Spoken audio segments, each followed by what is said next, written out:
Dave Dushek, and I've been asked tonight to talk with you all and speak to you about my life. I grew up a minister's son, and that was a struggle for me because of how people expected me to conduct myself.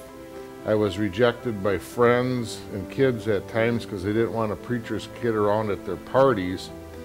So I developed a way to fit in, and that was by proving to people I was a fun guy to be around. I used to hear people say, if you want to have a good time, get Dushek on a roll and you'll laugh all night. I did this very successfully.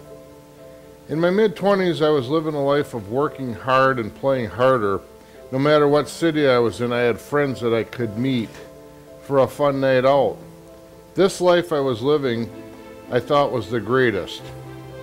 I worked with a man named Bob Fallon, who over a period of time saw something in me and started to invite me to church. I would usually reply to Bob, well, I don't usually get home till 3 or 4 in the morning on Sundays, so I usually sleep in till kickoff. Well, he smiled and kept inviting me. So one Saturday night I ended up staying home, and I decided the next morning I was going to go down to this church to surprise Bob.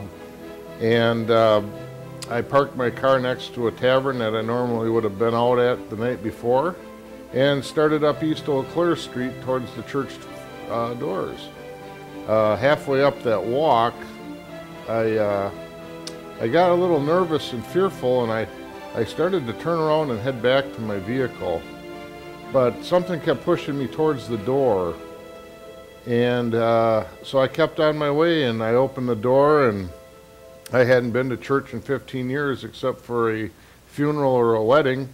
And when I came in through the door, I expected people to say to me, "What are you doing here, Dushek? You're in church?"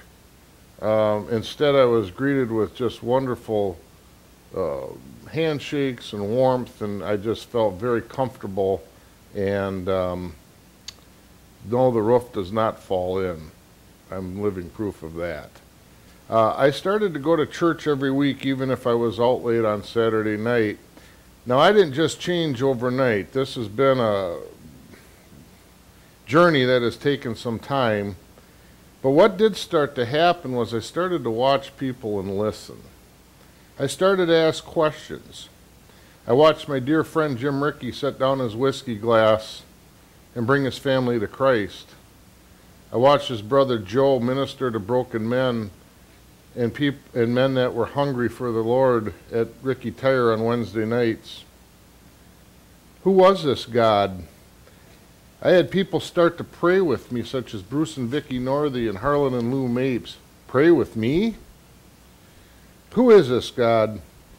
I watched one day when they lived in my neighborhood, Glenn and Chris Zaleski walk across the street to invite me over to their Bible study. I rejected them in my driveway and watched them walk away, wondering what they had thought of me. In the wee hours of the morning, I'd drive by their house and look over at it and think, how do I get what they have? Where is this God? I watched David Sommerfeld talk to me about God at my chiropractor appointments. I've watched Todd and Chris Arneson and Cy and Judy Latendris pour hours of ministry into the church. I listened to Brad Swan lead me at Life Team on Sunday nights at his home. I've watched Brian Sharpley put my nose in the Bible in a way Brian does. I've watched Larry Irwin translate the Bible in a way Larry does. I've watched Bonnie Dross fight a disease that has taken a big toll on her body, but she does it with God. I watched my former pastor, Craig Cooper, show me what a husband and a father look like when he didn't know I was watching. Jeff Semple showed me the love of God with his worship and his wonderful smile when I was really struggling. I wanted this. I watched Tom, Sue, and Liz Rick show the face of Jesus to children, including my daughter, Gracie. Linda Heides sent me a card of encouragement when I was really down. Who was this God? I want to tell you about a man some of you knew by the name of Dale Tarpening.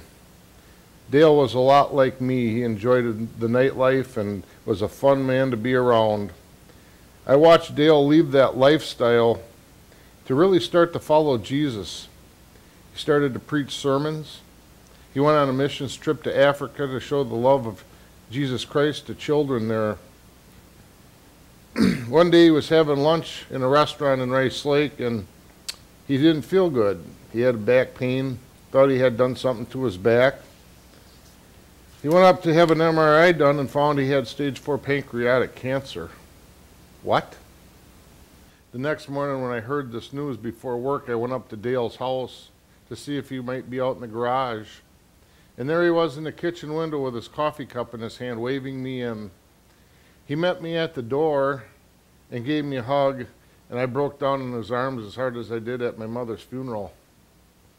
He said to me, "Whoa, whoa, Dave, whoa, whoa, whoa, whoa." And I said, "What?" And he goes, "Dave, this is a win-win for me. If I die, I get to be with the Lord forever. And if I live, what a testimony I have telling people how God healed me."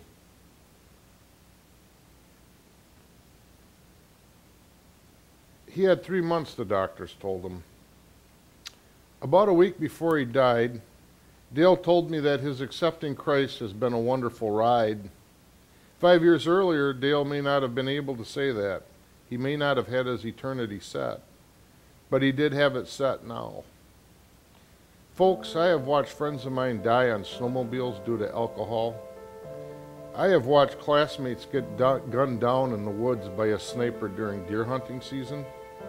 I have a friend laying in the hospital as I speak with every bone in his body broken because he chose to drink and drive.